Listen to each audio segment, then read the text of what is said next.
네, 오늘 세션은 지난 시간에 이어서 머신러닝과 딥러닝을 위한 수학 두 번째 시간이고요. 오늘 다룰 내용은 지난 시간은 조금 머신러닝과 선형대수 이쪽에 집중이 되어 있었다면 조금 더 딥러닝 쪽에 집중이 된 수학 세션이 되겠습니다. 그리고 제가 지금 감기에 걸려서 자꾸 기침을 하는데 중간에 기침을 하더라도 당황하지 말고 들어주시길 바랍니다. 네, 일단 오늘 진행할 목차는 이렇게 되는데요. 첫 번째로는 아우, 추정과 정보 이론을 진행을 할 것이고요. 두 번째 섹션에서는 최적화 이론을 말씀드릴 예정입니다. 먼저 추정 파트에서는 MLE와 MAP에 대해서 공부해보고 인포메이션 티오리, 즉 정보 이론 파트에서는 엔트로피와 KL 다이버전스에 대해서 중점적으로 공부하겠습니다.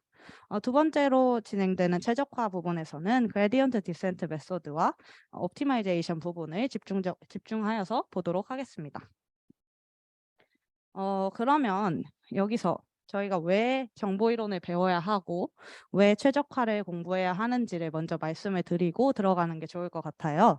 저희가 지금까지 머신러닝 모델들을 배우고 또 딥러닝 모델들을 배우고 트레이닝을 해보면서 실습은 많이 해봤지만 이거가 결국엔 어떻게 트레이닝이 되는 거고 트레이닝 하는 게 뭔지에 대해서는 잘 생각해 볼 기회가 없었던 것 같아요.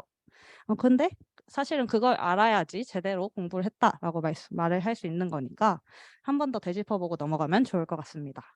그래서 일단 트레이닝 ML 모델이라고 하면 이것은 결국엔 좋은 파라미터를 찾는 과정이다라고 말씀드릴 수 있을 것 같아요. 이 좋은 파라미터를 찾기 위해 옆에 있는 로스 펑션을 이 f 세타 x라는 오브젝티브 펑션을 집어넣었을 때 이것과 y의 차이를 로스 펑션으로 정의를 하고 이것을 최소화하는 파라미터인 세타를 찾는 과정이 바로 트레이닝 과정이라고 말씀드릴 수 있겠습니다. 이렇게 찾아진 세타의 스타라는 모수를 f 오브젝티브 펑션에 다시 집어넣고 이것에 새로 발견된 데이터 x를 집어넣으면 새롭게 추정된 값 y를 찾을 수 있는 것이죠. 그래서 결국에 이런 트레이닝 과정은 어떠한 최적화 문제에 대한 해를 구하는 과정이다라고 이해하실 수 있겠습니다. 그래서 이러한 해를 찾는 과정에서 중요한 것이 그레디언트인데요. 이는 f'x가 0인 곳에서 보통 최적의 해를 가지기 때문입니다. 네, 그러면 이제 본격적으로 추정과 정보 이론부터 한번 시작해 보도록 하겠습니다. 네, 먼저 추정 파트에서 가장 먼저 공부해 볼 것은 Maximum Likelihood Estimation, 즉 MLE입니다. MLE는 한국어로 번역하면 최대 우도법이라고 말씀드릴 수 있겠는데요. 엄밀하게 정의를 하면 모수적인 데이터 밀도 추정 방법으로 파라미터 세타로 구성되어 있는 어떤 확률 밀도 함수 P에 대해서 관측된 표본 데이터 집합 X라 할 때 이 표본에서 파라미터 세타를 구하는 과정이다라고 말씀을 드릴 수 있겠는데 사실 이렇게 알고 계시는 분들은 많이 없을 것 같아요. 그냥 간단하게 말하자면 결국엔 최고의 라이클리우드를 갖는 그 지점을 찾자라고 간단하게 설명을 드릴 수 있을 것 같습니다. 그래서 이 라이클리우드가 무엇인가부터 알아보는 것이 중요하겠는데요. 라이클리우드란 데이터가 어떤 분포로부터 나왔을 확률을 의미합니다. 그래서 예를 들어서 여기 옆의 그림에서 9번 데이터가 존재한다라고 해봅시다. 그럼 이 9번 데이터가 주황색 분포로부터 나왔을 확률은 이 주황색과의 높이인 이만큼이 되겠고 파란색 분포로부터 나왔을 확률은 파란색 분포와의 거리인 요만큼이 되게 됩니다. 그렇다면 지금 주황색 분포로부터 나왔을 확률보다는 파란색 분포로부터 나왔을 확률이 현저하게 크다라는 것을 확인할 수 있습니다. 이랬을 때는 결국엔 9번 데이터는 파란색 분포로부터 나왔을 라이클리후드가 더 크다라고 설명을 드릴 수 있겠습니다. 이러한 라이클리후드는 결국에는 확률들의 곱으로 나타내지는데요. 이 확률들의 곱에서 원래는 모수를 중심으로 확률은 진행이 되었다면 라이클리후드 같은 경우에는 데이터를 중심으로 봐주면 된다라고 말씀드릴 수 있겠습니다. 또한 이 라이클리후드의 경우 이렇게 곱으로 표현되는 연산이기 때문에 연산량이 많고 계산이 어려울 수 있다라는 단점이 있습니다. 그래서 저희는 로그를 취해서 로그 라이클리후드 펑션을 주로 사용하게 됩니다. 그래서 확률과 우도는 이렇게 다르게 되는데 확률은 분포가 주어졌을 때 데이터의 확률, 즉 분포가 고정되어 있고 거기에 어떤 데이터를 집어넣으면 나오는 숫자 값이라고 볼 수 있겠고, 우도의 경우에는 데이터가 주어졌을 때 어떤 분포에서 나왔을 확률, 즉 데이터가 고정이 되어 있고 분포가 변동이 되는 그런 경우라고 보시면 되겠습니다. 즉 확률은 원인이 분포이고 결과가 확률이라면, 우도는 원인이 데이터이고 결과는 분포이다라고 설명드릴 수 있겠습니다. 그러면 이 MLE를 어떻게 구하냐, 요거를 봐야 될 것 같은데요. 일단 로그 함수는 단조 증가 함수, 즉 그냥 계속 증가하기만 한 함수이기 때문에 likelihood 펑션의 최대값을 구하는 것은 로그 likelihood 펑션의 최대값을 구하는 것과 같습니다. 그리고 이 함수는 미분계수가 0인 지점에서 최대값을 가지기 때문에 저희는 likelihood 펑션의 세타에 대해서 편미분하여서 이때의 최대값을 추정합니다. 그래서 지금 로그를 취해도 똑같다라고 했기 때문에 로그 px 세타에 대해서 편미분을 진행을 하게 되고, 이것은 결국에는 전체적으로 보았을 때는 시그마가 붙기 때문에 모든 데이터 지점에 대해서 로그 라이클리우드를 편미분한 값을 합한 것이 0이 되는 지점이 바로 맥시멈 라이클리우드 에스티메이터를 가지는 지점이 되게 됩니다. 추가적으로 이계도 함수 값 역시 확인을 해주어야 완벽하게 이것이 ML이다라는 것을 증명할 수 있는데, 저희가 실생활에서 사용하는 과정에서는 마지막 과정까지는 엄밀하게 진행은 잘 안 하기 때문에 일단 이 부분은 넘어가도록 하겠습니다. 네, 그래서 MLE가 이렇게 구해지는데 이번에 또 다른 추정 방법이 존재한다라는 것도 말씀을 드리고 싶어요. 그게 바로 MAP입니다. MAP는 Maximum A Posteriori Estimation이라고 해가지고 이번에는 이 posteriori 확률을 추정하는 과정입니다. 이거 지난 시간에 아마 보셨던 기억이 나실 것 같은데, 저번에 베이즈 정리 배웠잖아요. 그 베이즈 정리에서 사용되었던 사후 확률을 이용하여서 모수를 추정하는 방법입니다. 자, 요 옆에 있는 이 식이 베이즈 정리식인데요. 베이즈 정리식에서 사후 확률은 marginal probability 분의 prior probability 곱하기 likelihood로 표현이 됩니다. 그래서 우리가 구하고자 하는 것은 이러한 사후 확률을 최대화하는 모수이고, 여기에서 px의 경우에는 저희가 가지고 있는 데이터에 대한 확률이기 때문에 알고 있는 상수로 취급을 할 수가 있습니다. 따라서 이 식은 px 바 세타, 즉 likelihood 곱하기 p 세타, prior probability의 곱으로 비례한다라고 얘기를 할 수가 있고, 우리가 가장 큰 사후 확률을 가지는 모수를 얻기 위해서는 이 옆의 식을 최대화하는 세타를 구하면 된다라는 것으로 정리를 해볼 수가 있겠습니다. 네, 그래가지고 옆에서 어떻게 구하는지 식이 나와 있는데, 아까 말씀드렸던 식인 px 바 세타, p 세타라는 식을 최대화하는 모수 세타를 구하면 MAP가 되는 것이고, 아까 말씀드렸던 바와 같이 로그를 취해도 그 최대값은 변하지 않기 때문에 로그를 취해서 계산을 하게 됩니다. 로그를 취한 다음 아까 이 p 세타 x라는 것은 pxi의 세타를 모든 i에 대해 곱한 것과 같기 때문에 그렇게 변형하여서 쓰게 되면 로그를 로그를 취했기 때문에 이게 시그마로 바뀌게 되고, 결국에는 r급 x의 시그마 로그 pxi 세타 더하기 로그 p 세타라는 식으로 정리가 됩니다.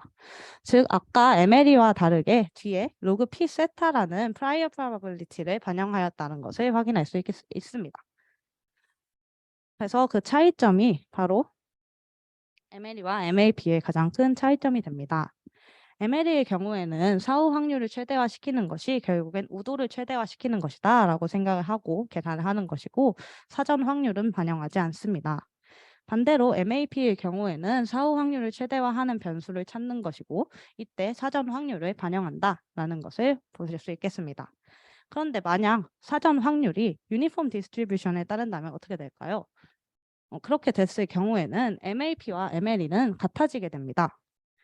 이 과정은 여기 식을 보시면 확인을 해보실 수가 있는데요. 유니폼 디스트리뷰션에 따른다라는 것은 p 세타라는 prior probability가 어떠한 상수를 뭐 확률을 가진다라고 설명을 드릴 수가 있겠는데 이것이 모든 모수 세타에 대해서 동일하기 때문에 P 세타라는 요 확률값은 상수로 취급을 할 수가 있게 됩니다. 따라서 상수값을 가지는 상수는 이런 argmax 과정에서는 생략이 가능하기 때문에 argmax 세타의 모든 i에 대한 로그 probability의 합으로 정의가 되게 되고 이것은 앞서 봤던 MLE식과 동일하기 때문에 만약에 prior probability가 uniform distribution이라면 MAP는 MLE와 동일해지게 됩니다.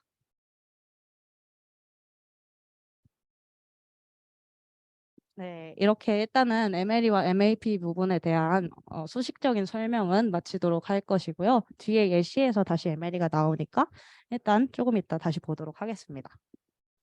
이제 두 번째 파트는 엔트로피에 대한 얘기입니다. 정보이론의 시작인데요.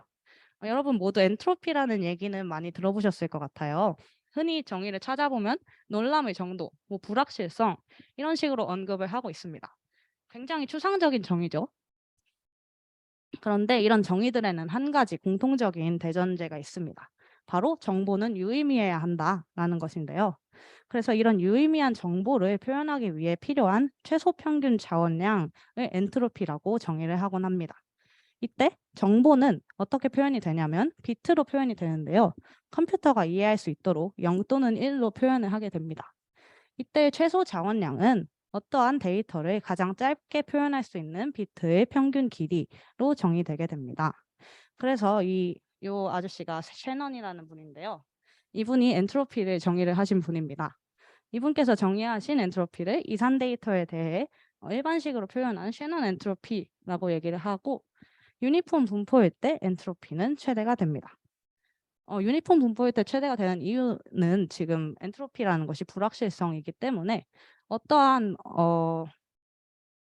확률이 유니폼을 따르게 된다면 모든 경우가 일어날 확률이 동일하기 때문에 가장 불확실한 상태가 되죠. 그래서 엔트로피가 최대가 되게 됩니다.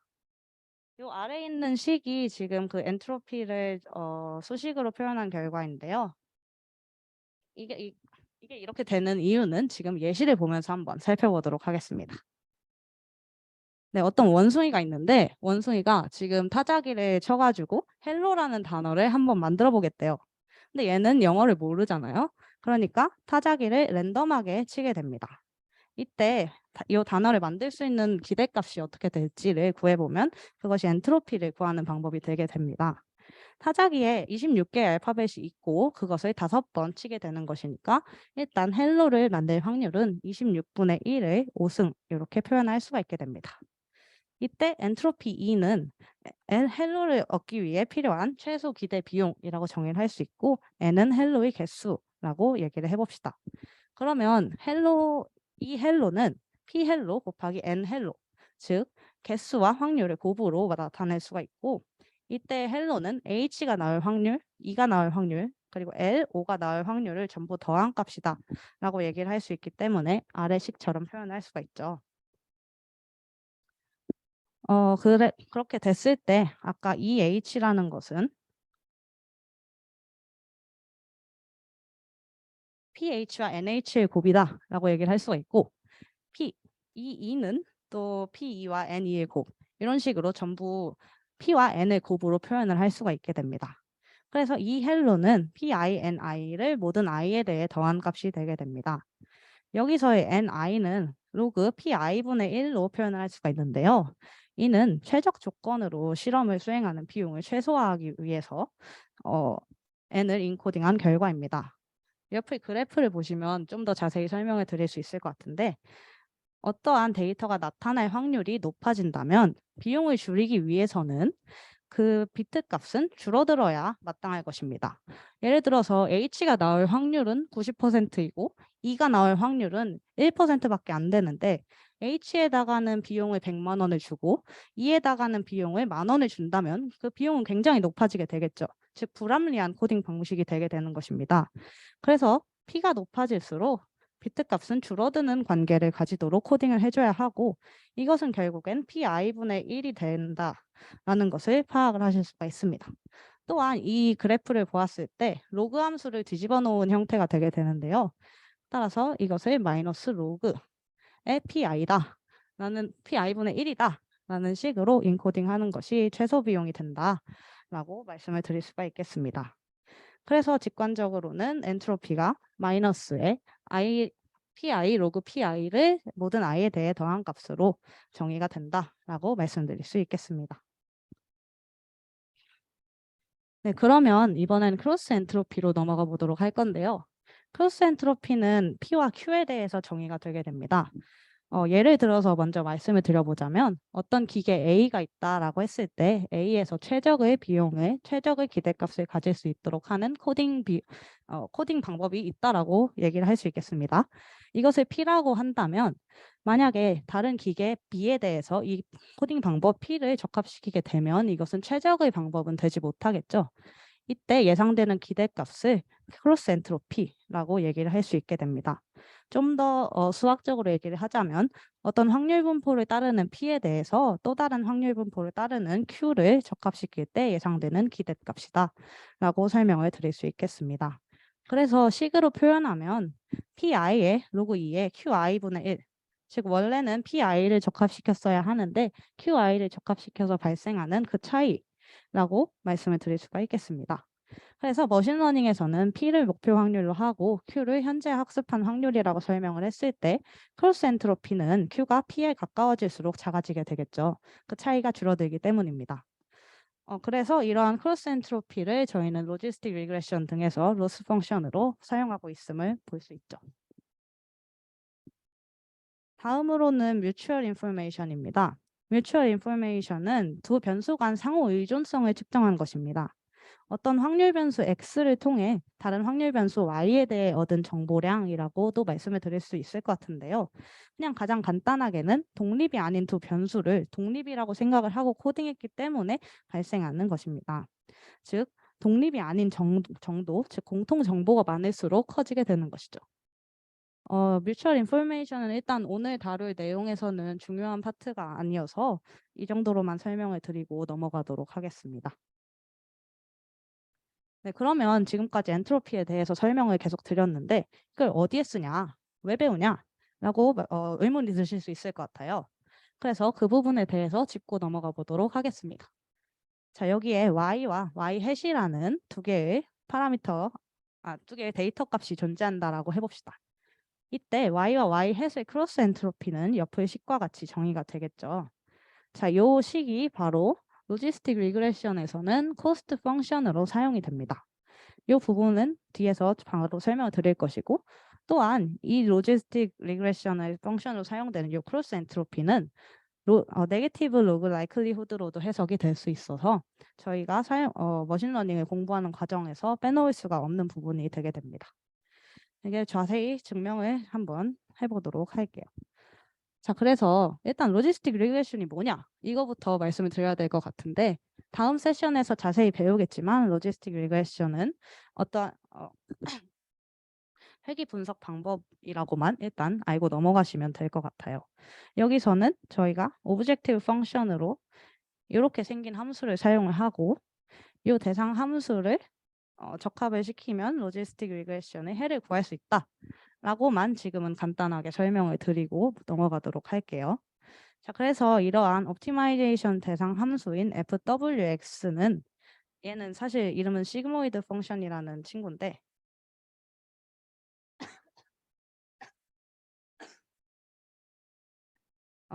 이 함수의 정의역은 모든 실수 x에 대해서 정의가 되고 치역의 경우에는 0과 1 사이의 함수이기 때문에 확률이라고도 생각을 해볼 수가 있을 것 같아요. 이것을 확률이라고 생각을 해본다면 y-은 py는 1일 x바에 py는 1일 때의 확률이다 라고 얘기를 할 수가 있겠죠. 즉 어떤 x가 주어졌을 때 y는 1일 확률이다 라고 설명을 드릴 수가 있겠습니다. 이때 MLE 방법을 이용해서 이 식의 기대값을 최적의 파라미터를 찾아보자면 자, x가 주어졌을 때 y에 대한 확률이 likelihood가 될 것이고 이것은 원래 정의인 py의 x 요거를 그대로 갖다 쓴 거죠. 그리고 이것의 옵티멀 파라미터를 찾기 위해서 MLE 방법을 사용하면 이 likelihood 펑션을 최대화하는 모수 W를 구해라 라는 방식으로 활용이 될 수가 있겠습니다. 그래서 이 MLE를 사용하여서 계산하는 과정을 함께 살펴보면 될 것 같아요. 자, 일단 한 가지 가정을 하고 들어가야 돼요. 먼저 i에 대해서 xi는 모두 x와 y 데이터는 모두 독립이다. 즉 i가 다르면 x, y 데이터 값이 다르다라고 알고 가시면 될 것 같고, 앞서 정의한 likelihood 펑션을 다시 한번 정리를 해보면 px분의 px, y일 확률, 이 조건부 확률의 정의를 그대로 쓴 거죠. 이것을 다시 한번 파이를 밖으로 꺼내서 정리를 해보면 모든 x에 대해서 다 확률을 전부 곱한 값을 분모에 넣고 모든 x, y에 대해서 확률을 곱한 값을 분모에 넣을 수 있습니다. 그러면 결국에는 이 파이를 밖으로 빼낸 다음 x와 i의 각각 i번째 값에 대한 확률을 전부 곱한 것이다 라고 likelihood 값을 다시 정의를 내릴 수가 있습니다. 자, 그러면 이게 왜 크로스 엔트로피가 되는지는 한번 같이 쓰면서 지금 설명을 드리도록 할게요. 자, 일단 y-은 아까 말씀드렸던 바와 같이 p에 y는 1일 때 x를 기준으로 y는 1일 때 확률이 됩니다. 그러면 y는 만약에 1이라고 하면 p에 y 바 x는 y의 해시 되고 y가 0일 때 p에 y 바 x는 1 마이너스 y 해시 됩니다. 뭐야? 어머. 네, 그래서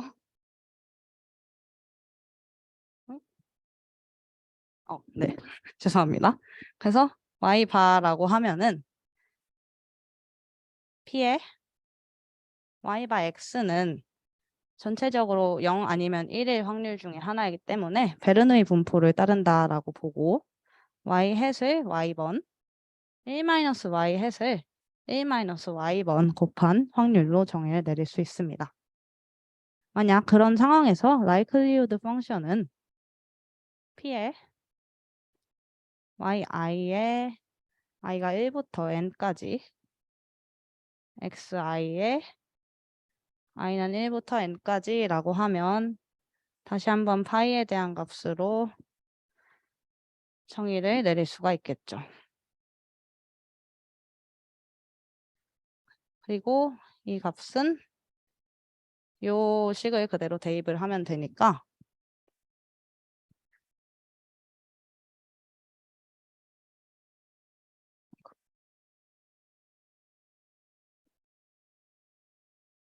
y 햇 i의 yi 1-y 햇의 i의 1-y 라고 표현이 되게 됩니다. 그래서 결국에 MNE를 이용하여 솔루션을 구하면 이것을 최대화하는 모수를 구하는 것이기 때문에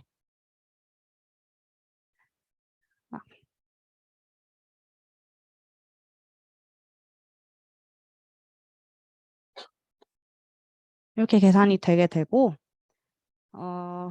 아까 아래에서 구한 결과를 쓰게 되면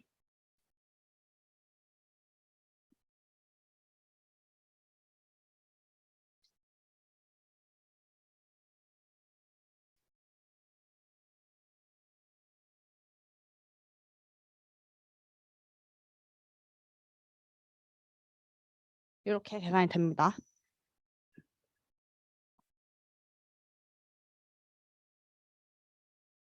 그래서 이것의 로그를 씌우게 되면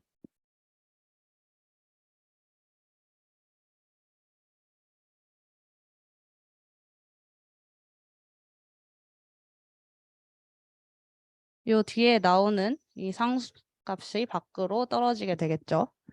그래서 전체적으로 뒤에도 마찬가지로 진행이 되기 때문에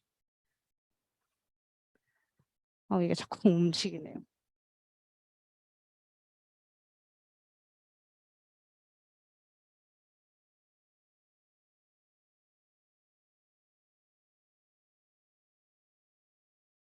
마이너스를 붙이게 되면 미니멈으로 바뀌게 되고 마이너스 yi의 로그 y hat i 마이너스 1 마이너스 y hat 1 마이너스 yi의 로그 1 마이너스 y hat i가 되게 됩니다. 이 형태가 아까 앞에서 봤던 크로스 엔트로피 형태와 동일하게 되죠.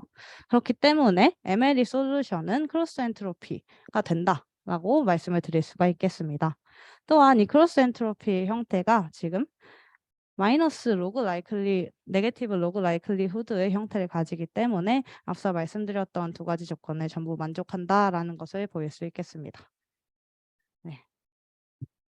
네, 그래서 일단 MLE와 크로스 엔트로피는 이런 식으로 사용이 된다라고 말씀드리면서 이 섹션은 넘어가도록 하겠습니다. 네, 이제 KL 다이버전스에 대해서 배워볼 건데요.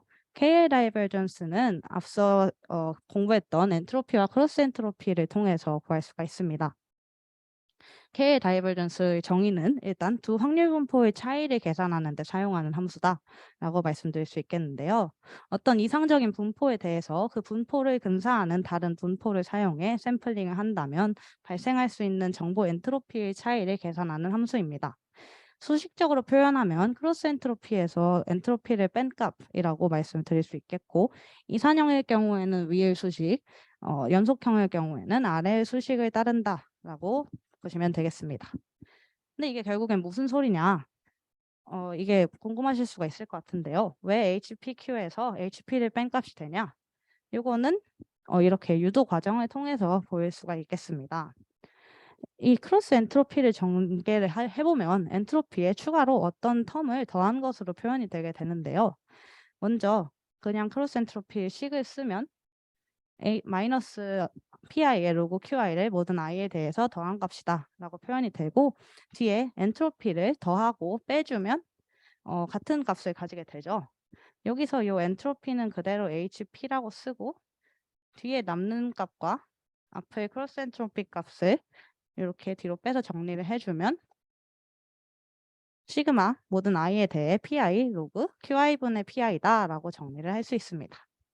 바로 이 부분이 크로스 엔트로피를 전개를 했을 때 엔트로피에 추가적으로 더해진 텀이라고 볼 수가 있는데 크로스 엔트로피의 경우에는 pi라는 정보에 추가적으로 qi의 정보를 더했다라고도 볼 수가 있습니다.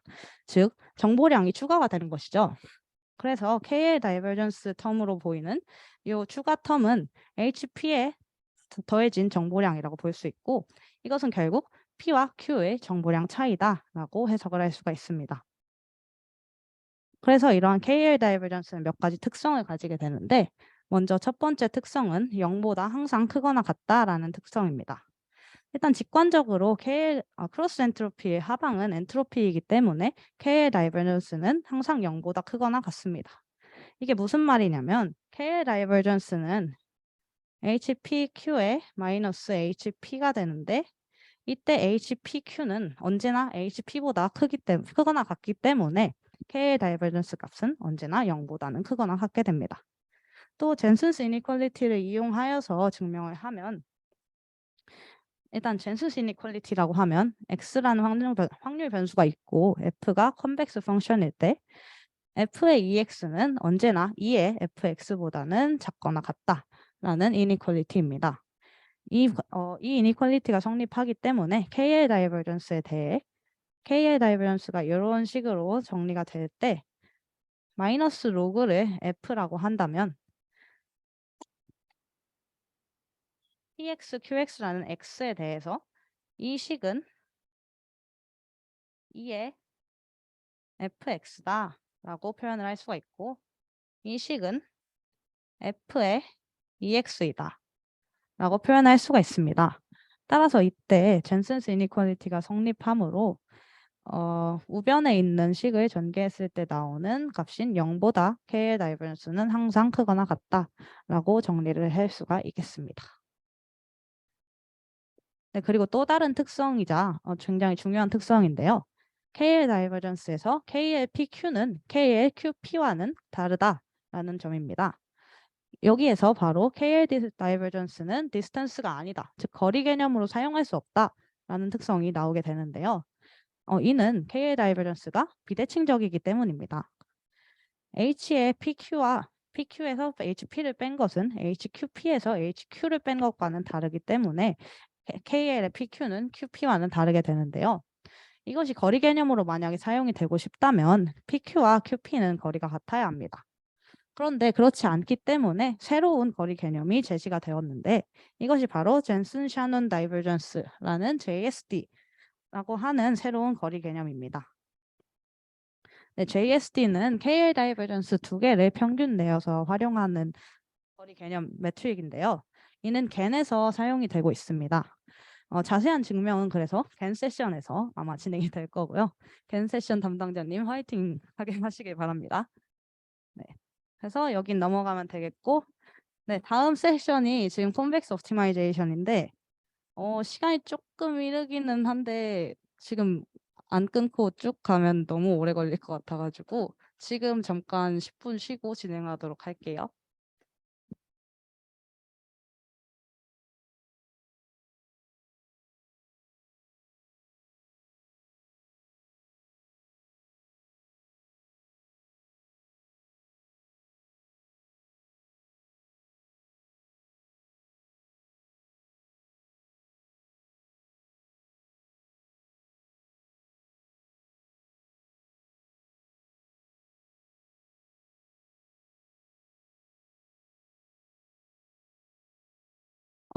방금 전에 설명드린 내용 중에서 한 가지 수정사항이 생겨가지고 그거 먼저 말씀드리고 지금 넘어가려고 해요.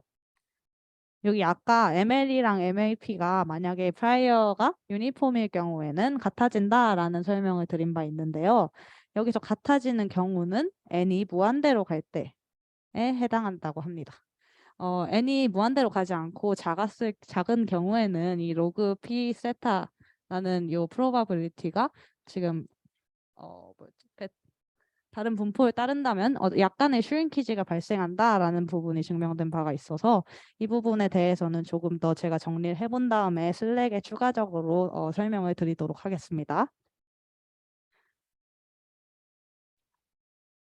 네, 그래서 이제 두 번째 파트 컨벡스 옵티마이제이션에 대해서 설명을 드리도록 하겠습니다. 자, 먼저 컨벡스 옵티마이제이션을 하기 위해 가장 먼저 알아야 할 것은 그레디언트인데요. 그레디언트는 저희가 면접 때 질문 받으신 분들도 몇 분 계실 것 같은데 스칼라 함수 fx의 각 성분의 편미분으로 구성된 열벡터라고 설명을 드릴 수가 있겠습니다. 이때 이 열벡터의 방향은 특정 시점에서 증가율이 최대가 되는 방향을 의미를 하고 열벡터의 크기는 증가율이 최대일 때 그때 그 증가율의 크기를 의미합니다. 이 그레디언트는 선형 근사에 이용이 되는데요. 선형 근사는 접선을 이용한 근사라고 간단하게 말씀드릴 수 있겠습니다. 네, 그래서 이 그레디언트를 사용해서 저희가 뒷부분에서 그레디언트 디센트 메소드를 어떻게 진행을 하는 것인지 공부를 해보도록 할 거예요. 그리고 헤시안이라는 것도 알아둘 필요가 있겠는데요. 이 헤시안 매트릭스 헬스 행렬은 생소한 분들이 많을 거라고 생각합니다. 헬스 행렬은 어떤 함수의 이계도 함수를 행렬로 표현한 것입니다. 만약 이계도 함수가 연속이라면 헬스 행렬은 대칭 행렬이 되겠습니다.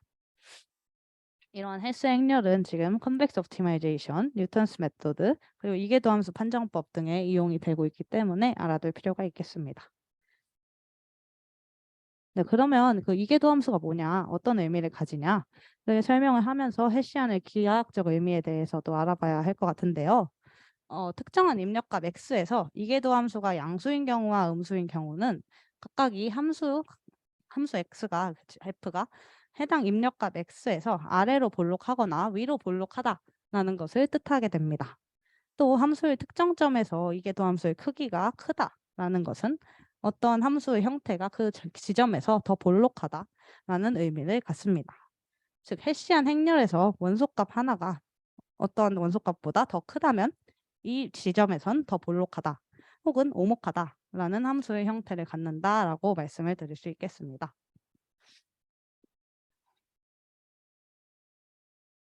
네, 그래서 선형대수학에서 모든 행렬은 선형 변환이다라고 얘기를 할 수가 있겠는데요. 또한 일종의 공간 변형이다라고 인식할 수 있겠습니다. 그래서 기하학적으로 헤시안 매트릭스가 하고 있는 선형 변화는 기본 보호 형태의 함수를 조금 더 볼록하게 혹은 조금 더 오목하게 만드는 변환이라고 얘기를 할 수가 있겠습니다. 그래서 이러한 변환을 이해하기 위해서는 고유값분해를 통해서 축과 변환의 크기를 알아볼 필요가 있겠는데요. 고유값분해는 지난 시간에 공부를 했었죠.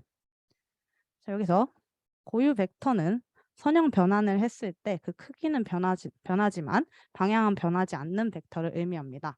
그래서 어떠한 벡터가 있을 때 그 길이를 늘리거나 줄이는 벡터가 되는 것이고요. 고유값은 고유 벡터가 얼마나 변했는지 그 크기를 의미합니다.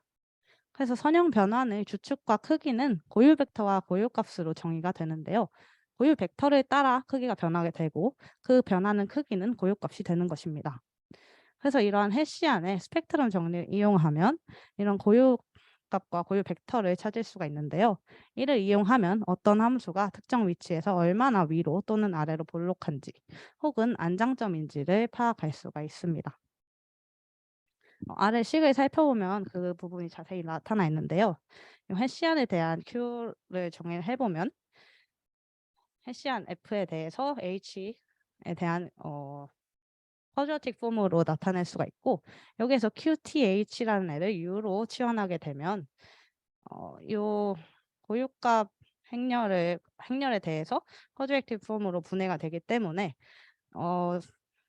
람다에 대한 고유값 벡터들의 제곱으로 나타나지게 됩니다.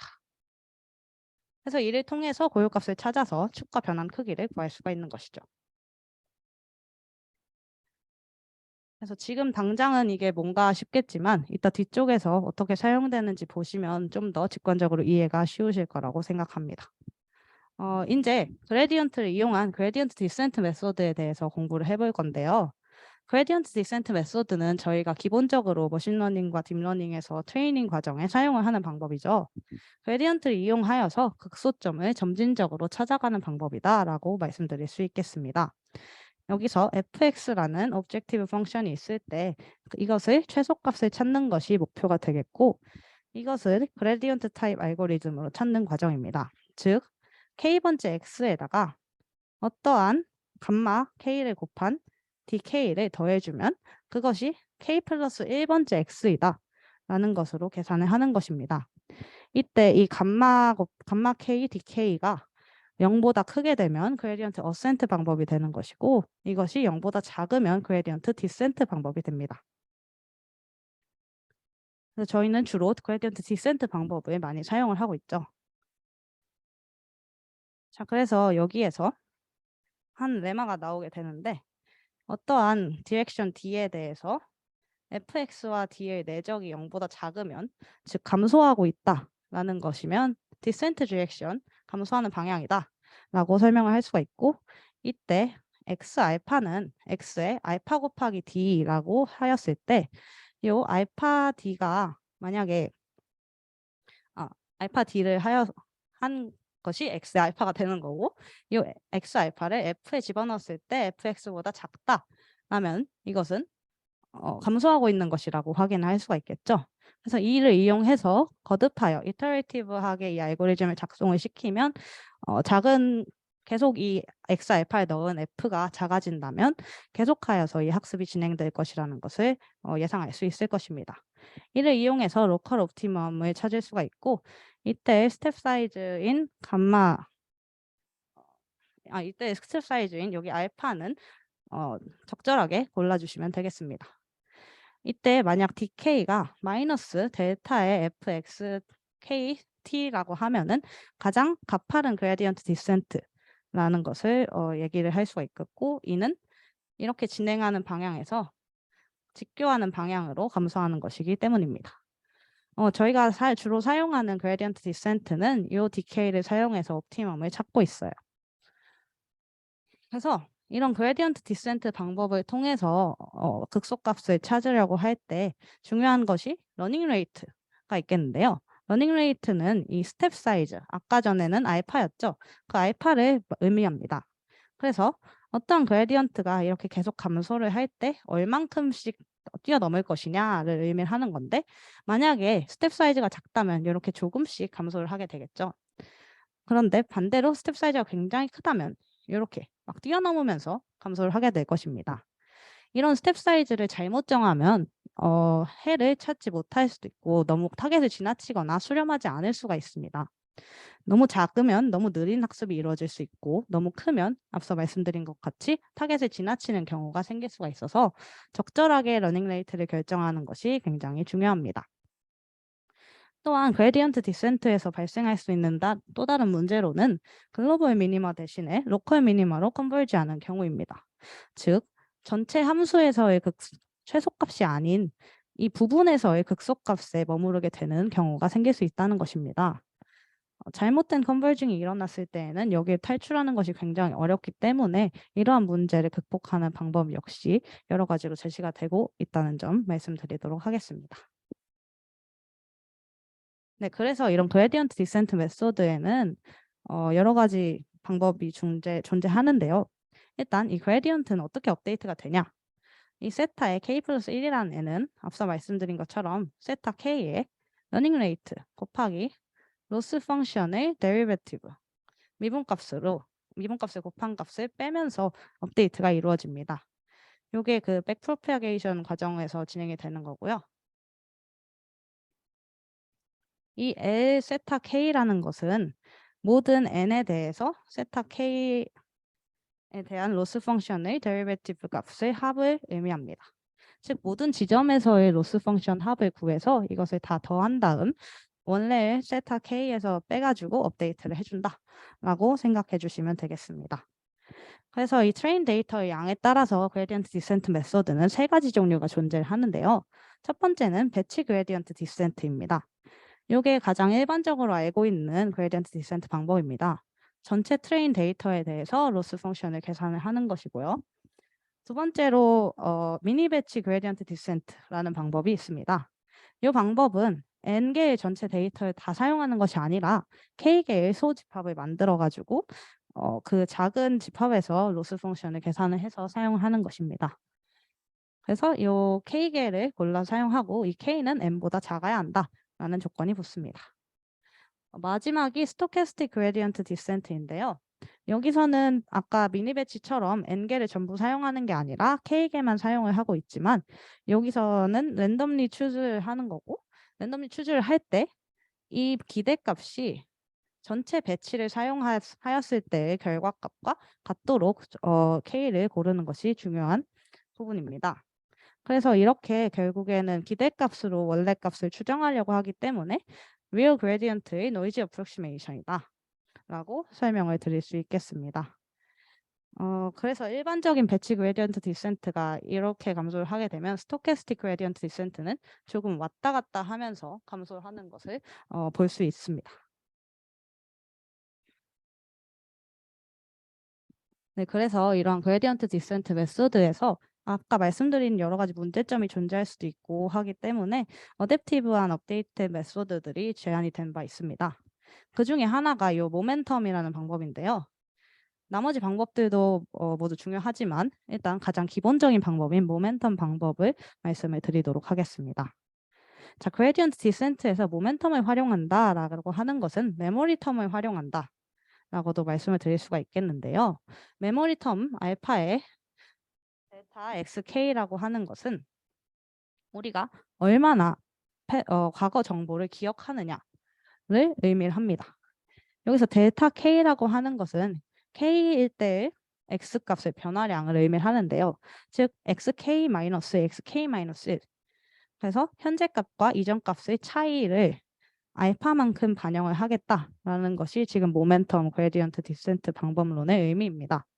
그래서 다음 업데이트는 여기에 원래 업데이트하는 텀에다가 예전 값과 현재 값의 업데이트 값을 더해서 반영을 해주는 것이기 때문에 조금 더 안정적으로 학습을 할 수 있게 되는 것이죠. 예전에 학습했던 방향이 이쪽 방향이라면 그 방향을 약간은 이어서 학습할 수 있게 해줘서 원래 가려던 길에서 벗어나지 않도록 도와주는 것을 이 모멘텀 학습 방법이라고 생각하시면 되겠습니다. 네, 그래서 다시 돌아와가지고 gradient descent 메소드는 first order Taylor expansion이라고도 정의를 할 수가 있습니다. 여러분들 미분적 분학 과목을 수강을 하신 분들은 아마 테일러 급수에 대해서 공부를 하셨을 텐데 이 테일러 급수를 실제로 적용하여서 사용하는 예시라고 볼 수가 있습니다. 이 테일러 익스펜션이 그럼 뭐냐? 그거부터 알아보아야 될 것 같은데 자 이렇게 테일러 급수는 tx가 그럼 n의 팩토리얼 분의 f n의 a 그리고 x-a의 n승이다. 아 뭐 그냥 수식인데요. 이렇게 정의가 된대요. 첫 번째 함수값에 그 함수값을 가지는 x는 a에서 접선값을 더하고 그 다음에는 두 번 미분해서 접선의 접선 이렇게 해서 쭉 근사항들을 더해주는 것이 테일러 근사라고 볼 수가 있고요. 그래서 어떤 함수 fx를 근사 다항함수로 표현하는 것이라고 설명드릴 수 있습니다. 그런데 이것은 x는 a 근방에서만 성립하고 a 근방에서 벗어나게 된다면 오차가 커지기 때문에 성립하지는 않습니다. 그리고 차수가 늘어날수록 당연히 더 참값에 가깝게 근사를 할 수가 있습니다. 대신 연산량은 늘어나겠죠. 이런 테일러 익스펜션은 굉장히 복잡한 함수를 단순화하여 근사할 수 있기 때문에 모델링 때 주로 사용이 됩니다. 또 뉴턴스 메소드에서도 지금 이런 테일러 익스펜션이 자주 사용이 되는데 그건 뒤에서 조금 이따 살펴보도록 하겠고 이 테일러 익스펜션은 로스 펑션에서 주로 사용이 되고 있다라고 말씀드릴 수 있습니다. 자, 그레디언트 디센트의 로스 펑션을 L의 세타라고 한다면 델타 세타, 즉 변화량만큼 진행된 로스 펑션은 L의 세타 더하기 델타 세타라고 표현할 수 있고 이것은 L 세타에다가 로스 펑션의 변화량 곱하기 델타 세타라고 표현을 할 수가 있습니다. 이게 뭐였냐? 아까 앞에서 보셨던 바와 같은 요 기울기의 x-a, 즉 1차 근사항을 의미를 합니다. 그래서 요 L 세타가 아까의 f 프라임 a 기울기 값이라고 보시면 되겠고 이 델타 세타가 x-a의 역할을 한다라고 보시면 되겠습니다. 그래서 이게 1차 근사항이고 저희가 사용하는 그레디언트 디센트 메소드에서는 1차 근사항까지만으로 근사한 값을 로스 펑션으로 활용을 합니다. 그래서 결국에 저희가 사용하는 게 L 세타 플러스 델타 세타에서 L 세타를 빼주면 이 변화량만이 남게 되고 이 변화량은 델타 L의 델타 L의 세타 이렇게 곱한 값으로 활용이 됩니다. 만약에 이 델타 세타가 어떤 이타에다가 로스 값을 데리베티브만큼을 곱한 거라고 하면 이 델타 L이라는 애는 이 델타 데리베티브 L에다가 마이너스 이타의 데리베티브 L을 곱한 것이 되기 때문에 이 뒤에 미분값은 제곱이 되게 되고 어떠한 이타가 0보다 크다면 무조건 음수값에 양수값을 곱한 거라 0보다 작아지게 됩니다. 그래서 결국에는 그레디언트 디센트 알고리즘이 음수값 계속 감소하는 형태로 완성이 될 수 있는 것이죠. 네, 그리고 뉴턴스 메소드도 잠깐 짚어보고 넘어가도록 하겠습니다. 뉴턴스 메소드는 그레디언트 디센트 메소드처럼 어떠한 방정식 fx의 해를 fx는 0의 해를 근사적으로 찾을 때 유용하게 사용되는 방법입니다. 현재 x값에서 접선을 그리고 그 접선이 x축과 만나는 지점으로 x를 이동시켜 가면서 점진적으로 해를 찾는 방법인데요. 예를 들어서 지금 x는 1에서 접선을 그은 다음 이렇게 x는 0과 만나는 점을 x2라고 하고 두 번째는 요 x2가 요 점을 지난다면 이 접선을 이렇게 그려준 다음에 여길 x3이라고 하고 그러면 실제 해인 요 x 스타라고 할까요? 요 점과의 거리가 점점 가까워지면서 근사를 할 수 있다라는 것을 보실 수가 있을 것입니다. 그런데 여긴 제약사항이 존재하는데요. 초기값을 어디로 두느냐에 따라서 해를 찾는 데 걸리는 시간이 달라지게 되고 또 해를 찾지 못하는 경우 역시 발생할 수 있습니다. 그 예시로 이렇게 무한 루프를 도는 케이스가 있을 수가 있는데요. 자, 실제 해는 여기에 존재하고 있습니다. 그런데 저희가 초기값을 이 x가 0일 때 여기라고 잡았다고 칩시다. 그러면 접선을 그리면 요렇게 생긴 직선이 되고 얘가 0이랑 만나는 점은 여기니까 여기를 x가 1일 때 라고 해서 다시 한번 접선을 그렸어요. 그러면 이번엔 x가 2일 때로 떨어졌죠. 그러면 얘가 또 접선을 그리면 x가 3일 때 떨어지고 이러면서 오히려 멀어지기만 하는 컨버지 하지 않는 케이스가 존재할 수 있다라는 점을 알고 계시면 될 것 같습니다.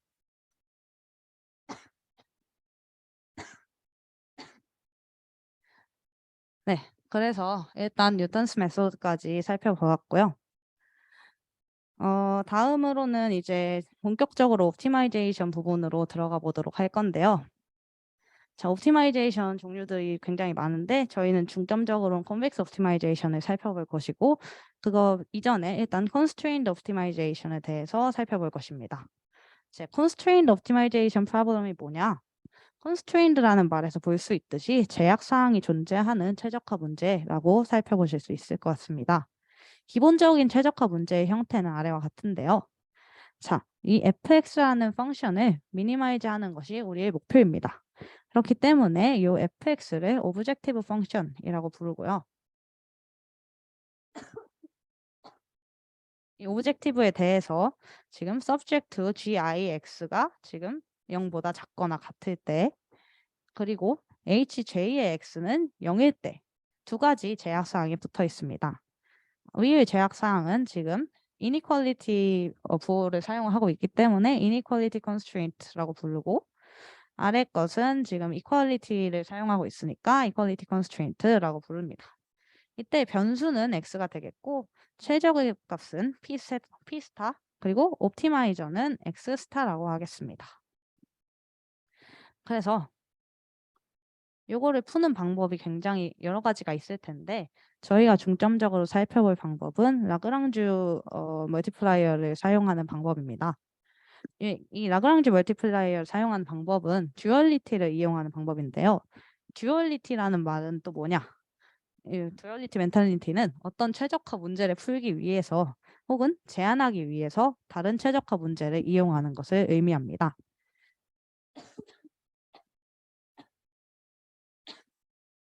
그래서 라그랑쥬 멀티플라이어는 이런 듀얼리티를 이용을 하는 방법인데요.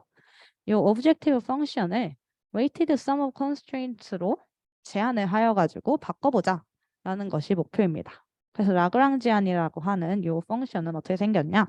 오브젝티브 펑션에 아까 전에 있었던 제약사항 두 개에 어떤 곱셈 변수를 넣어가지고 얘네를 가중합을 한 결과입니다. 이때 이 람다와 뮤가 듀얼 베리어블이 되는 것이고요. 아까 gix가 0보다 크거나 같다라는 조건이 있었던 것처럼 이 람다는 0보다 크거나 같다라는 조건이 붙게 됩니다. 이걸 이용한 라그랑지 듀얼 펑션이라고 하는 것은 지금 라그랑지안의 최고 하한을 찾는 것이라고 볼 수 있겠습니다. 그게 이 인피멈의 정의인데요. 인피멈은 지금 해석학에서 사용이 되는 용어인데 greater lower bound를 찾는 것이고 supremum이라고 하면은 least upper bound를 찾는 것입니다. 그래서 한국어로는 지금 얘는 최고 하한, 얘는 최저 상한 이렇게 구하는 것을 의미를 하고 이를 이용해 가지고 찾게 되면 이 듀얼 베리어블을 적합시키는 펑션을 최적해를 찾는 과정으로 유도를 할 수가 있습니다. 그게 바로 이 라그랑지안 듀얼 프로블럼이다 라고 얘기를 할 수가 있겠고 결국 이 듀얼 펑션을 맥시마이즈 할 때 람다가 0보다 크거나 같은 여기 제약사항을 갖는 것인데요. 이 듀얼 펑션은 언제나 컨벡스 옵티마이제이션이 되기 때문에 옵티멀 듀얼 베리어블인 D 스타를 찾는 것은 결국에는 파이멀 프로블럼의 해를 찾는 것과 같게 됩니다. 자, 여기서 weak duality라는 명제가 나오게 되는데 weak duality는 파이멀 프로블럼이 컨벡스가 아니어도 죄송합니다. weak duality는 D 스타가 P 스타보다는 언제나 작거나 같다라는 명제입니다. 이것은 프라이멀 프로블럼이 컨벡스가 아니어도 언제나 성립하기 때문에 저희가 지금 이런 듀얼 프로블럼을 가져와 가지고 문제를 푸는 이유 중에 하나라고 볼 수가 있고, 즉 하안을 파악하기가 쉬우니까 이 방법을 사용할 수가 있게 되는 것이고, 아이고. 그래서 이걸 이용해서 최적해를 구할 수가 있어서 이 방법을 일단 사용하게 되는 것입니다. 이거를 적용을 쭉 해보면 컨벡스 옵티마이제이션 프로블럼으로도 이어지게 되는데요. 컨벡스 옵티마이제이션 프로블럼은 아까 전에 그 라그랑지 프로블럼에서 옵티마이제이션 프로블럼에서 어떤 특수한 케이스다라고 보시면 됩니다. 아까처럼 똑같이 fx를 최소화하는 것을 목표로 하고 어떠한 x에 속하는 x에 대해서 fx를 최소화하는 것이고, 이때 fx는 컨벡스 펑션이고 x는 컨벡스 셋이어야 한다라는 조건이 붙습니다. 여기서 풀기 쉬운 최적화 문제는 리니어리티가 아니라 컨벡시티를 특성으로 갖는다라는 말이 나오게 되는데, 이 이유에 대해서는 뒤에서 설명을 드리도록 하겠습니다. 일단 컨벡스 셋을 먼저 정의를 해야 될 것 같아요.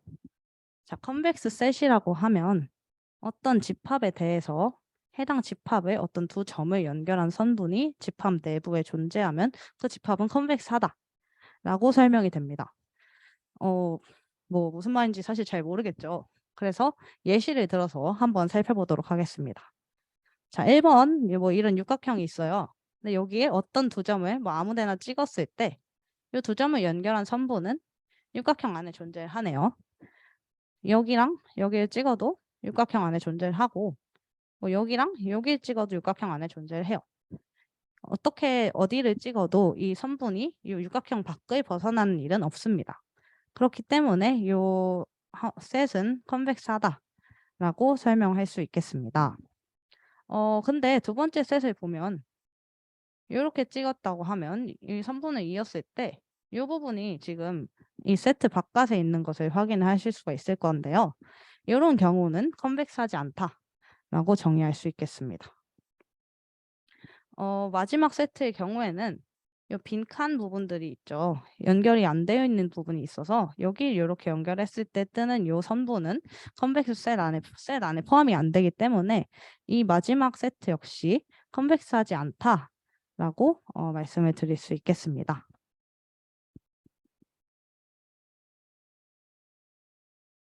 그렇다면 컨벡스 펑션은 또 어떻게 정의가 될까요? 자, 일단 여기서 정의를 그냥 그대로 읽어드리자면 이 어떤 함수 f에 대해서 정의역이 컨벡스 셋이고 정의역에 속하는 모든 x와 y 그리고 0과 1 사이에 속하는 세타에 대해서 아래와 같은 수식이 성립하면 컨벡스 펑션이래요. 이게 뭔 소린지 사실 모르겠잖아요. 이게 뭐 하자는 걸까라고 생각했을 때 이 식은 트라이앵귤러 이니퀄리티 때문에 일단 성립을 하는 건데, 다시 한번 이 컨벡스 펑션을 한번 그려보면 쉽게 이해할 수 있습니다. 자, 이렇게 생긴 컨벡스 펑션이 있다고 해봅시다. 그랬을 때 여기가 x고 여기가 y예요. 그러면 어떠한 이렇게 직선으로 이어줄 수가 있겠죠. 그럼 이 식은 지금 f와 y에 대해서 약간 기울기를 가지는 f랑 x와 y를 지나는 직선을 그었을 때 기울기와 그 값에 대한 함수다라고 생각을 해볼 수가 있는데, 이 값은 반대로 x와 y를 가중합을 해가지고 어떠한 f에 집어넣었을 때의 경우죠. 즉, 이 사이 어딘가에 위치하고 있는 어떤 점의 함수값이다 라고 파악을 할 수가 있습니다. 그랬을 때 저희가 젠슨스 이니퀄리티 증명을 할 때도 이런 식으로 어떤 직선보다 항상 밑에 위치한다 라고 얘기를 하잖아요. 여기도 마찬가지입니다. 컨벡스 펑션에서 이 f의 세타 x 플러스 1 마이너스 세타 y라는 이 값은 이렇게 밖으로 꺼냈을 때 세타 fx, 1 마이너스 세타 fy라는 값의 합보다는 항상 밑에 있을 수밖에 없기 때문에 이 수식이 성립을 한다면 컨벡스하다라고 말을 할 수가 있겠습니다. 또한 f가 마이너스 f라는 함수가 만약에 컨벡스하다면 f는 컨케이브하다 라고 반대로 말을 해줄 수가 있고, affine 펑션들은 컨벡스하고 컨케이브하다 라고도 얘기를 할 수가 있겠습니다. 여기서 affine 펑션이라고 하는 것은 리니어 펑션이랑 어떤 컨스탄트를 더한 펑션이라고 설명을 드릴 수 있겠습니다. 어떤 선형 함수인 거죠, 결국에는. 그리고 컨벡스 펑션에서는 언제나 젠슨스 이니퀄리티는 성립하게 됩니다. 이게 왜 필요하냐? 요거는 이제 이 컨디션들을 보면 이해가 되실 것 같은데, 먼저 컨벡스 펑션의 경우에는 first order 컨디션이 성립을 하게 됩니다. 이게 무슨 소리냐? 미분 가능한 함수에 대해서 어떤 함수 f가 지금 아래 수식을 만족을 시킨다면 컨벡스하다 라고 설명을 할 수가 있는데, 자, 요 식을 보면 지금 fy는 fx 더하기 뭐 fx의 t에 y 마이너스 x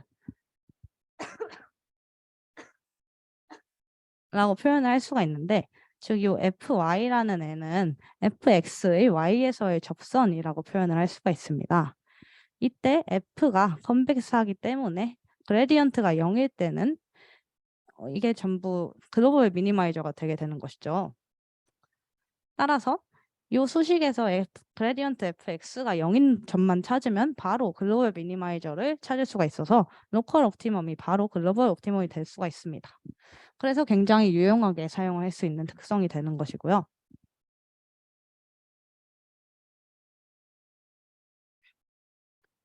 두 번째로 세컨 오더 컨디션이 있는데요. 두 번 미분 가능한 함수에 대해서는 f는 정의역이 컨벡스하면서 모든 정의역에 속하는 x에 대해서 이계도 함수가 0보다 크거나 같으면 컨벡스하다라는 특성을 가집니다. 즉 여기서 요 이계도 함수 값에 대한 정의는 아까 보셨던 헤시안 그 매트릭스를 이용을 하면 쉽게 볼 수가 있는데, 이 헤시안 매트릭스의 모든 원소가 지금 포지티브 세미 데피니트하다 라고 하면 지금 복률들이 모두 0보다 크거나 같다라는 의미가 되기 때문에 언제나 지금 양수의 공률을 가지게 된다라는 특성을 의미합니다. 이게 또 뭔 소리냐? 얘가 만약에 이렇게 생겼으면 얘는 언제나 글로벌 미니멈일 그러니까 글로벌 맥시멈이거나 글로벌 미니멈일 수밖에 없다라는 의미가 되는데요. 공률이 항상 0보다 크거나 같기 때문에 이것이 어느 순간에서 이렇게 구부러지지 않는다라는 것이죠.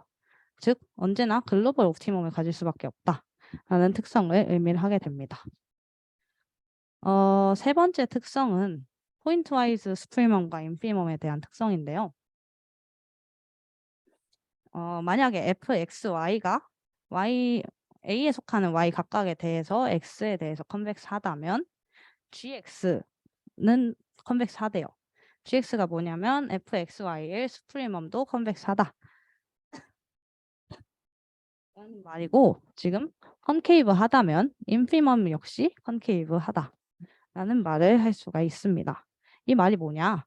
f가 컨케이브한 함수예요. 아니 컨벡스한 함수예요. 그러면 f는 이렇게 생겼겠죠.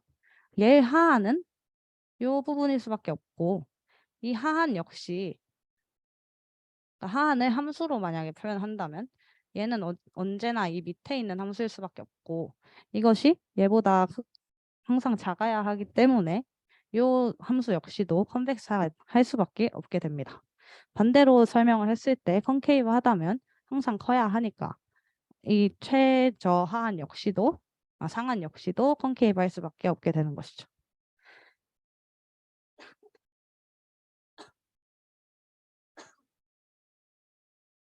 네, 그래서 지금 아까 보았던 라그랑지안 듀얼 펑션도 컨케이브 하다라고 설명이 되는데,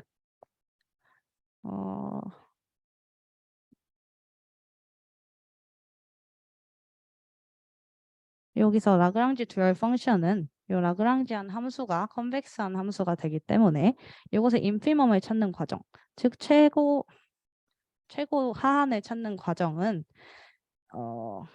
이 하한을 맥시마이즈하는 과정이라고도 해석을 할 수가 있습니다.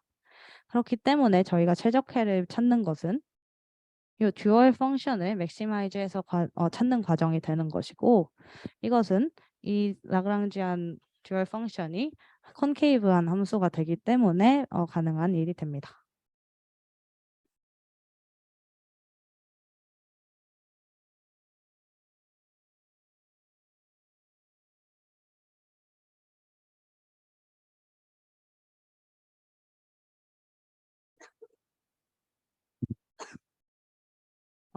그래서 이제 진짜로 컨벡스 옵티마이제이션 프로블럼을 한번 살펴볼 건데요. 이게 가장 스탠다드한 형태입니다.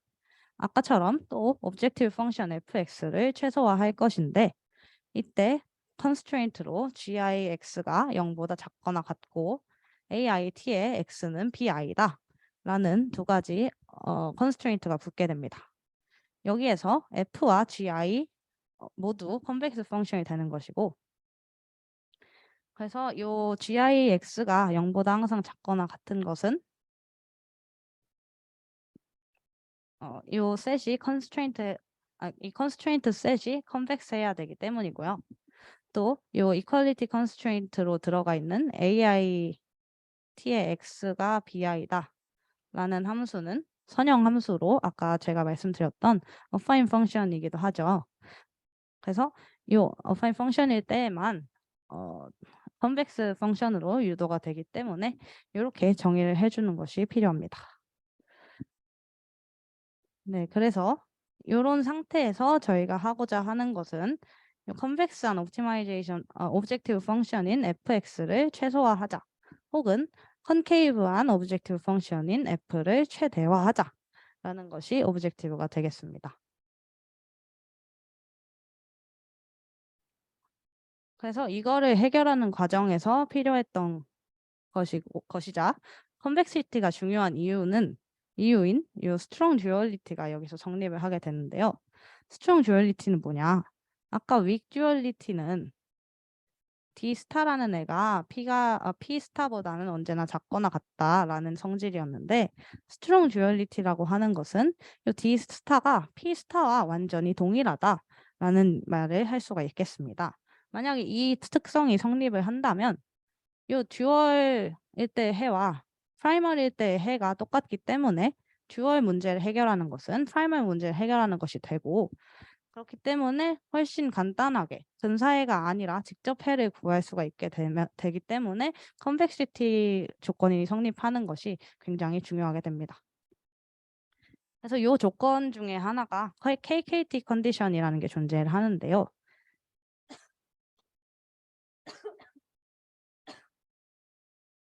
이 아래에 있는 이 fx와 gix, hix에 대한 식이 아까 앞에서 봤던 라그랑지안 식과 일치하고, 이 라그랑지안 식이 데리베티브가 0일 때, 또 요 람다의 gi의 x 스타가 0일 때, 그 컨스트레인트를 만족을 하고 원래의 조건들까지 다 만족을 하는 경우, 이때는 이런 조건이 스트롱 듀얼리티가 성립하는 옵티마이제이션에서는 항상 필요 조건으로 성립을 하게 됩니다. 반대로 게다가 컨벡스 옵티마이제이션일 때는 KKT 컨디션이 충분 조건으로까지 존재를 하기 때문에 언제나 성립을 하게 되는 것이죠. 그래서 저희가 풀고자 하는 문제인 컨벡스 옵티마이제이션 문제는 언제나 이 프라이멀 듀얼 옵티멀리티가 성립을 하고 스트롱 듀얼리티가 있기 때문에 듀얼 프로블럼으로 풀 수가 있게 됩니다. 즉 직접 해를 구할 수 있게 된다라는 것이죠.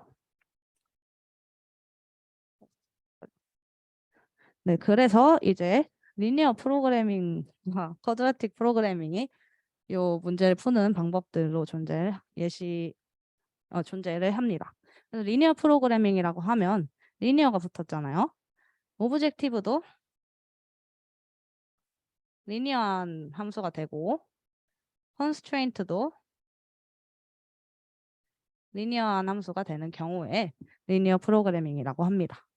자, 그래서 프라이머리 프로블럼이라고 하면 변수 한 개에 대한 프로블럼이 되는데, 얘는 지금 x에 대한 문제가 되는 거죠.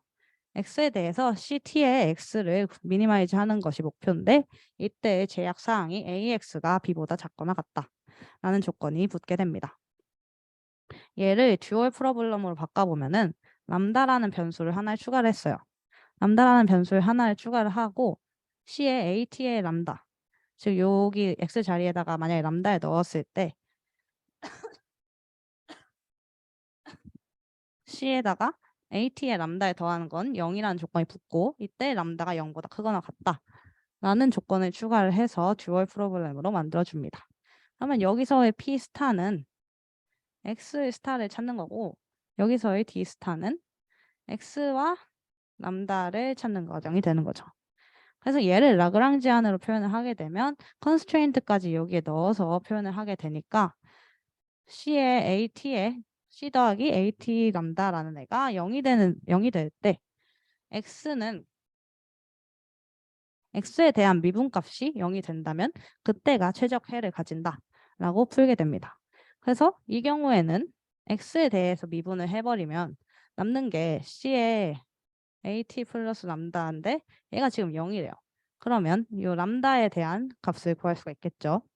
이런 식으로 해서 구할 수가 있고 듀얼 펑션은 그러면 남는 얘를 그러니까 여기 부분은 지금 0이 돼서 사라지게 되고 남는 값인 얘를 최대화하는 방법을 찾는 것이 듀얼 펑션이 되는 것입니다. 그러면 쿼드래틱 프로그래밍이라는 게 또 존재를 하는데 얘는 아까 그 리니어 문제를 이번에는 쿼드래틱 폼으로 풀어보겠다 라는 관점에서 접근을 하는 것입니다. 그래서 아까는 x가 하나였다면 여기에서는 이제 쿼드래틱 폼으로 등장하고 있는 것을 볼 수가 있고요. 얘를 듀얼 프로블럼으로 바꾸게 되면은 요 람다에 대한 식으로 다시 한번 변경이 되고 뒤에 남는 람다 t에 b까지 붙여주면서 정리가 되게 됩니다. 그래서 이거 역시 스트롱 듀얼리티가 성립을 하고 듀얼 펑션을 통해서 푸는 문제니까 듀얼 펑션을 맥시마이즈 하는 문제를 모수를 구해주시면 되는 과정입니다. 솔직히 잘 모르겠죠? 무슨 말인지 잘 모르겠는데 그래서 이거는 아마 앞으로 세션을 진행하면서 한 번쯤 다시 만날 기회가 있으실 테니까 그때 또 한번 보시면 좋을 것 같습니다. 그래서 이 컨벡스 옵티마이제이션을 이용을 해서 로지스틱 리그레션 문제를 풀어보는 것으로 한번 이렇게 마무리를 할 건데 자, 로지스틱 펑션의 로스 펑션은 아까 봤던 것처럼 크로스 엔트로피로 정의가 됐었습니다. 그래서 걔를 다시 데려오는 거예요. 자, 미니마이징 하는 것이 오브젝티브입니다. 무엇을 미니마이징 할 거냐? i부터 m까지 시그마 값을 미니마이징 할 건데 그때 안에 들어가는 건 크로스 엔트로피 값이죠. 그래서 이 c 값을 미니마이징 하는 것이 목표인데 이것은 다시 한번 f에 대한 아까 전에 그 로지스틱 함수의 오브젝티브 펑션으로 변경을 해서 사용을 할 수가 있습니다. 왜냐면 y 햇은 아까 1에 2 마이너스 wt에 xi를 더한 것에 분의 1 값이었기 때문이죠. 얘는 또 이따가를 위해서 fw라고 정의를 해두도록 하겠습니다. 자, 그러면 요 JW라는 애를 미니마이징 하는 게 목표인데 이거를 하기 위해선 컨벡스 옵티마이제이션 문제를 정의를 할 필요가 있겠죠. 일단 첫 번째, 미니마이즈 JW를 하는 게 오브젝티브예요. 컨스트레인트는 모르겠고 아까 전에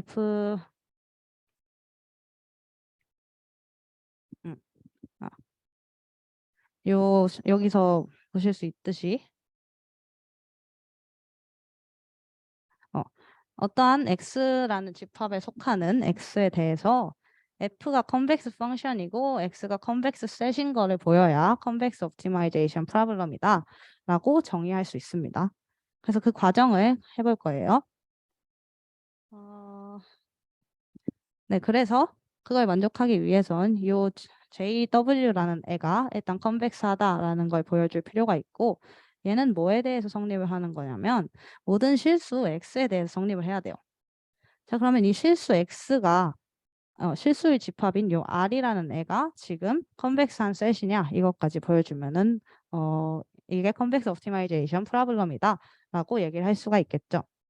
자, 그럼 일단 먼저 JW에 대해서 얘가 컨벡스한 함수인지 확인을 먼저 해보도록 하겠습니다.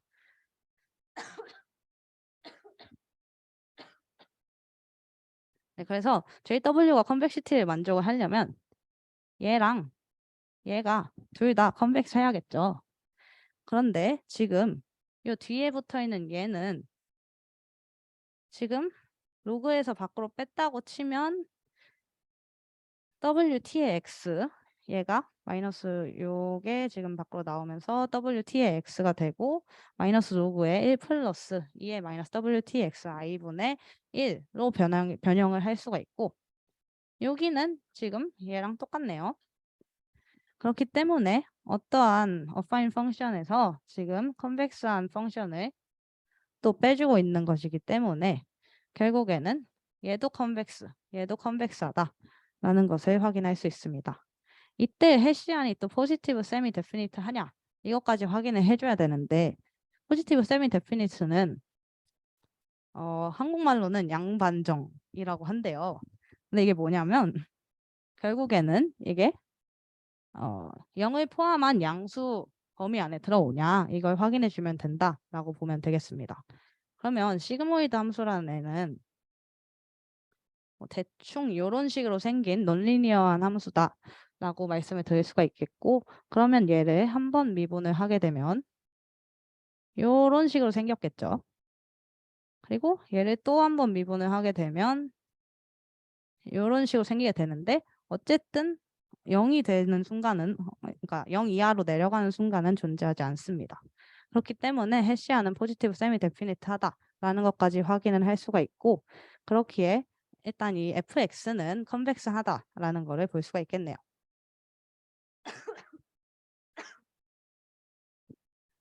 그리고 이제는 이 실수 집합 R이 컨벡스 셋이냐까지 확인을 해주시면 되겠는데요.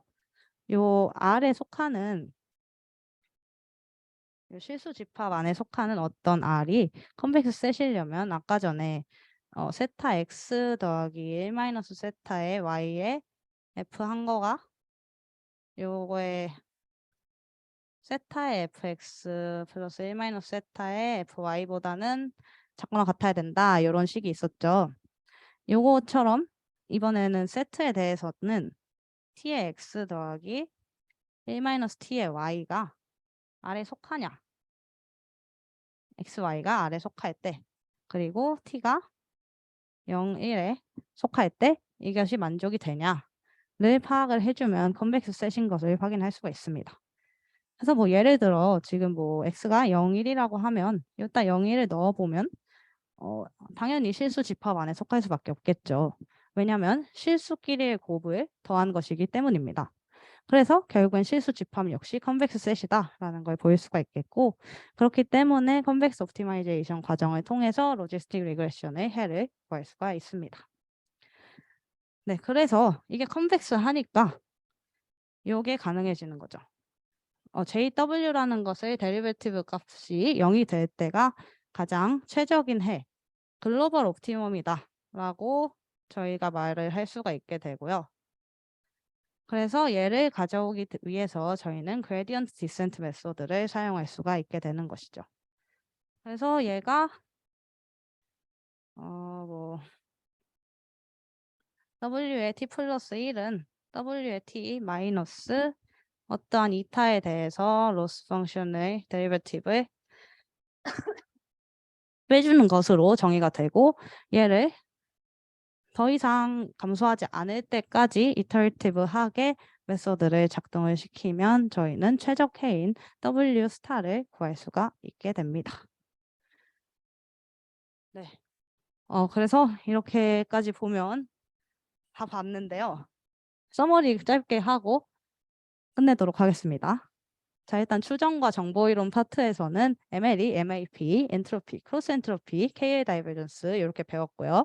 MLE와 MAP를 비교하는 과정 한번 거쳐봤습니다. 엔트로피, 크로스 엔트로피에서는 로지스틱 리그레션의 로스 펑션이 크로스 엔트로피 로스 펑션이 옵티멀하게 된다라는 과정을 증명하면서 보여드렸고 KL 다이버전스 얘기하면서 JSD까지 말씀을 드렸는데 요거는 겐에서 좀 더 자세히 공부해 보시면 될 것 같습니다.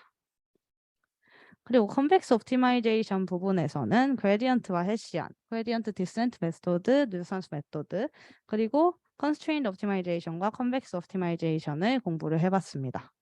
그래서 결론적으로는 로지스틱 리그레션으로 한번 예시를 보여드렸고요. 로지스틱 리그레션은 다음 세션에서 아마 좀 더 자세히 배울 테니까 그때 한번 공부하실 때 생각해 보시면 될 것 같은데요. 네. 일단은 그렇고요. 예, 이건 출처고 일단은 세션은 마치도록 하겠습니다. 근데 이거 끝은 아니고요. 질문과 복습 시간이 잠깐 있을 거라서 일단 쉬는 시간으로 할게요.